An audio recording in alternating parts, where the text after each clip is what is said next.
Hi అండి అందరికీ welcome back to our channel Shaili's world. నేను మీ శైలజ. అందరూ ఎలా ఉన్నారండి? నేను బాగున్నాను. ఈరోజు నేను చేయబోతున్నాను దొండకాయ ఉల్లి కారం. దానికి కావాల్సిన పదార్థాలు చూద్దాం రండి. దొండకాయలు 1/2 కేజీ తీసుకున్నానండి. సన్నగా చాప్ చేసి పెట్టుకున్నానండి. ఇప్పుడు బాండి స్టవ్ మీద పెట్టుకుని ఒక 7-8 స్పూన్స్ ఆయిల్ వేసుకున్నానండి. దీంట్లో దొండకాయలు వేసేసుకున్నాను. కొంచెం మీడియం ఫ్లేమ్ పెట్టుకుని ఇప్పుడు ఉల్లి కారానికి కావాల్సిన పదార్థాలు తీసుకుందామండి. 2 టేబుల్ స్పూన్స్ ధనియాలు, 7-8 ఎండుమిర్చి, ఒక 1/2 టేబుల్ స్పూన్ జీలకర్ర, ఒక పెద్ద ఆనియను, వెల్లుల్లి ఒక 5-6 తీసుకోవాలండి. గ్రైండ్ చేసేటప్పుడు వేసుకుంటే సరిపోద్ది, వేయించుకోక్కర్లేదు. ఇవన్నీ వేయించేసానండి, కానీ ఆ క్లిప్ అంతా పోయిందండి వీడియో తీసినప్పుడు.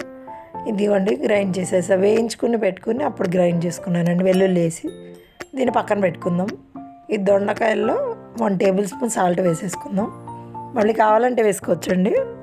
దొండకాయలో తక్కువ పట్టిందండి, లేదంటే ఉప్పు ఎక్కువ అయిపోయినట్టు ఉంటుందండి దొండకాయలు. బాగా కలిపేసుకుందామండి.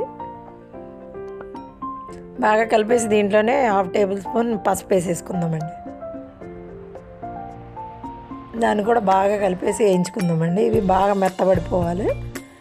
దొండకాయలు బాగా మగ్గిపోయేటట్టు అయిపోతే అప్పుడు ఫ్రై చేసుకోవచ్చండి. బాగా మగ్గాలండి. కలిపేసేద్దాం. బాగా కలిపేసి మూత పెట్టేసుకుందాం. మూత పెడితే బాగా మగ్గుతాయి కదండి. త్వరగా మూత పెట్టేద్దాం. ఒక 2 మినిట్స్ వరకు మగ్గిద్దామండి. బాగా మగ్గిన తర్వాత తీసి అప్పుడు ఫ్రై చేసేసుకుందాం.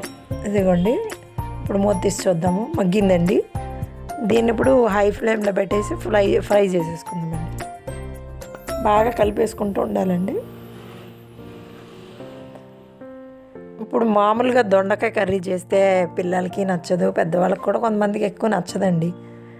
అందుకని ఇలా వెరైటీ చేసుకోవాలి. దీంట్లో ఒక 2 పచ్చిమిర్చి వేసుకున్నాను, ముక్కలుగా కట్ చేసుకుని.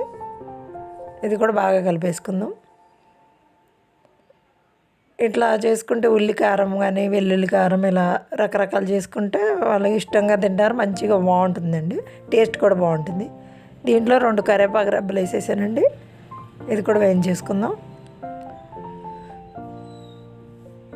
ఇలా వెల్లుల్లి కారం, ఉల్లి కారం, ఇట్లా పుట్నాల పొడి ఉంటుంది కదా, కొంచెం ఎండుమిర్చి వేసి గ్రైండ్ చేసుకుని ఆ పౌడర్ కూడా వేసుకున్నా ఫ్రై అయిపోయాక బాగుంటుందండి. ఇట్లా వెరైటీగా రకరకాలు చేసుకోవచ్చండి దొండకాయతో. మా పిల్లలకే నచ్చదండి దొండకాయ ఫ్రై అంటే. ఇట్లా వేస్తే వెరైటీగా ఏదో ఒకటి వేస్తే దాంట్లో ఇష్టంగా తింటారండి. కొబ్బరి కూడా వేస్తా అప్పుడప్పుడు. కొబ్బరి వేసి కూడా ఫ్రై చేసుకున్న బాగుంటుందండి. ఉట్టి దొండకాయ కంటే కొబ్బరి వేసుకోవచ్చు, వెల్లుల్లి కారం వేసుకోవచ్చు, ఉల్లి కారం వేసుకోవచ్చు, నాలేగా ఇట్లా రకరకాలు వేసుకోవచ్చు. లేదంటే శనగపిండి కలిపేసి దీన్ని అల్లం పేస్ట్ వేసి పకోడీలాగా వేసుకోవచ్చు అండి. ఇదిగోండి బాగా వేగిపోయింది కదండి. ఇదిగోండి చూసారు కదా, ఇట్లా కొంచెం కలర్ చేంజ్ అయింది. దీంట్లో ఇప్పుడు కారం వేసుకుందామండి సరిపడినంత. కారం ఎక్కువ అక్కర్లేదండి, ఎందుకంటే ఉల్లి కారంలో మనం ఎండుమిర్చి వేసాం కదా, ఒక 7-8. అందుకే నేను 1 టేబుల్ స్పూన్ కంటే కొంచెం తక్కువ వేస్తున్నానండి. అది వేసి బాగా వేయించేసుకుందామండి. దొండకాయ ముక్కలు పచ్చి పచ్చిగా లేకుండా కొంచెం బాగా వేగేటట్టు వేయించేసుకోవాలండి. ఇది కూడా బాగా వేగిపోతే దీంట్లోనే మనం ఆ పేస్ట్ వేసుకుందామండి. ముందు నువ్వులు వేసుకుందాం. దీంట్లో కొంచెం వేగాక నువ్వులు 2 టేబుల్ స్పూన్స్ తీసుకుని దీంట్లో జల్లేసుకుందామండి. అవి కూడా కొంచెం ఫ్రై అయ్యాక అప్పుడు ఉల్లి కారం వేసుకోవచ్చండి. ఇదిగోండి కొంచెం బాగానే ఫ్రై అయింది కదండి. ఇప్పుడు ఆ గ్రైండ్ చేసిన పేస్ట్ పక్కన పెడదామండి. ఫస్ట్ నువ్వులు వేసేసుకుని వేయించిన తర్వాత అది వేసుకుందాము.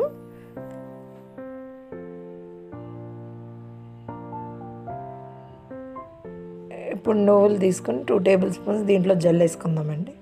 జల్లుకొని బాగా కొంచెం వేగిపోవాలి, పచ్చి వాసన లేకుండా నువ్వులు. ఇదిగోండి తీసుకున్నాను. ఒక 2 టేబుల్ స్పూన్ అంతా ఉంటాయండి, అవి జల్లేసాను. నువ్వులు బాగా వేగిపోవాలి, చిటపటలాడుతూ ఎగురుతూ ఉంటాయండి. బాగా వేయించేయాలి, కలిపేయాలండి. బాగా కలిపేసేసుకుని ఇది కూడా వేగిన తర్వాత అప్పుడు ఉల్లి కారం పేస్ట్ వేసుకోవచ్చండి. దీన్ని కూడా బాగా కలిపేద్దామండి. కొంచెం కలర్ చేంజ్ అయ్యే వరకు, నువ్వులు కొంచెం కలర్ చేంజ్ అవ్వాలి. ఇట్లా నువ్వులు జల్లుకుంటే కొంచెం కాల్షియం వస్తుంది కదండి. పిల్లలు విడిగా పెడితే నువ్వులు తినరు, నువ్వులు లడ్డూలు చేసినా తినరు. ఇట్లా కర్రీలో జల్లేసేస్తే వాళ్ళకి కనిపించదు. ఫ్రై కదా, ఫ్రైస్ అన్నిటిలో వేసేసుకోవచ్చు. ఇలాగే పోనీ నువ్వుల్ని వేయించేసి పౌడర్ చేసి పక్కన పెట్టుకుని ఇలా ప్రతి కర్రీలో కొంచెం వేసుకోవచ్చండి. ఆ పౌడర్ అయితే అసలు కనిపించదు కదండి. మా పిల్లలు ఎలా వేసినా తింటారండి. అందుకని నేను ఇట్లా వేసేసాను. కొంచెం వేయించేసి పౌడర్ చేసి పక్కన పెట్టుకుని పులుసు కర్రీల్లో, చికెన్ కర్రీలో అట్లా వేసుకుంటే బాగుంటుందండి. పిల్లలకు కూడా మంచి హెల్దీ కాల్షియం వస్తుంది. ఇవ్వండి, ఇప్పుడు ఉల్లి కారం పేస్ట్ చేసి పెట్టాను కదా, అది వేసేసుకుందామండి. ఈ వింటర్ సీజన్ కదండి, ఇలా చల్లగా ఉన్నప్పుడు ఈవినింగ్ టైంలో ఇలాంటి కర్రీస్ చేసుకుంటే చక్కగా వేడివేడిగా తినేస్తే బాగుంటుందండి. మనకు కూడా కొంతమంది పిల్లలకి జలుబు, దగ్గు ఇలా వస్తుంటాయి కదా, ఇలా చేసి పెట్టామంటే ఈవినింగ్ టైంలో మంచిగా వేడివేడిగా అవి కూడా కొంచెం కంట్రోల్ అవుతాయండి. ఈ పేస్ట్ అంతా చేసి వేసేసుకుందామండి. దీన్ని కూడా కొంచెం బాగా ఫ్రై అవనిద్దాం, పచ్చివాసన పోవాలి. ఎలాగైనా అవి వేయించినాయండి, కొంచెం వేగించేద్దాం. ఈ కర్రీ మొత్తానికి పట్టాలి కదండి, ముక్కలన్నిటికి పట్టేటట్టు బాగా కలిపేద్దాం.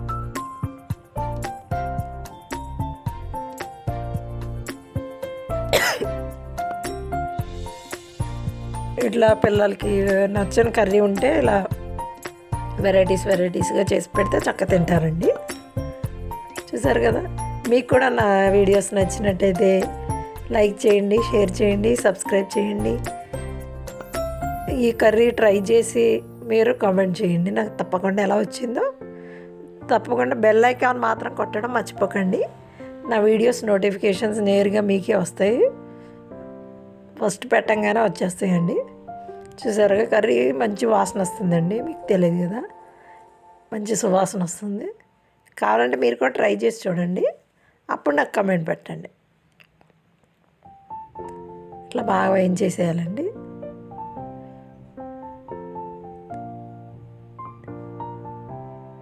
ఇలా చేసి పెడితే పెద్దవాళ్ళకి కూడా నచ్చుద్దండి బాగా. దీనికి రసం కాంబినేషన్ ఉన్నా ఇంకా బాగుంటుందండి. దీంట్లో కొంచెం కరివేపాకు, కొంచెం కొత్తిమీర జల్లేసుకుని స్టవ్ కట్టేసుకుందామండి.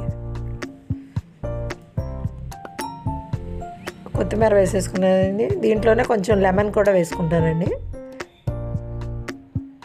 వెల్లుల్లి కారమే కదండి వేసింది, కొంచెం కారం ఉంటుంది కాబట్టి కొంచెం లెమన్ వేసుకుంటే బాగుంటుంది. దీంట్లో కొంచెం హాఫ్ చెక్క లెమన్ పిండి వేసుకుంటానండి. ఇట్లా లెమన్ వేసుకున్న మంచి టేస్ట్ ఉంటుంది. పులుపు ఇష్టమైన వాళ్ళు వేసుకోవచ్చు, అక్కర్లేదు అనుకున్న వాళ్ళు స్కిప్ చేసుకోవచ్చు అండి. దీనిలోకి రసమైనా సరే, లేదంటే మజ్జిగ పులుసు ఉంటుంది కదండి, అది చేసుకుని అది కాంబినేషన్ పెట్టుకున్నా సరే బాగుంటుంది. దానిలో సైడ్ డిష్గా బాగుంటుంది, అన్నంలో కలుపుకున్న మంచి బాగుంటుందండి. మీరు తప్పకుండా ట్రై చేయండి. చూసారు కదండి నా దొండకాయ ఫ్రై, మీకు నచ్చింది అనుకుంటున్నాను. ఇప్పుడు చూసినప్పుడు నచ్చిందనుకన్నా మీరు ట్రై చేసి చూసి అప్పుడు నాకు కమెంట్ చేస్తే నాకు తెలుస్తుందండి మీకు బాగా నచ్చింది లేనిది. బాగా వచ్చిందండి, మంచి స్మెల్ వస్తుంది ఉంది. చూసారు కదా, ఇట్లా ట్రై చేయండి. థ్యాంక్ యూ అండి. Thank you for watching my videos. ఇలాగే నా వీడియోస్ అన్నీ చూసి లైక్ చేసి, షేర్ చేసి, సబ్స్క్రైబ్ చేసుకోండి. నేను ఇంకా మరిన్ని మంచి మంచి వీడియోస్ పెడతానండి. చూసారా, కర్రీ చూస్తుంటేనే ఎంత కలర్ఫుల్గా టెంప్టింగ్గా ఉందో. ఓకే అండి, thank you for watching my video.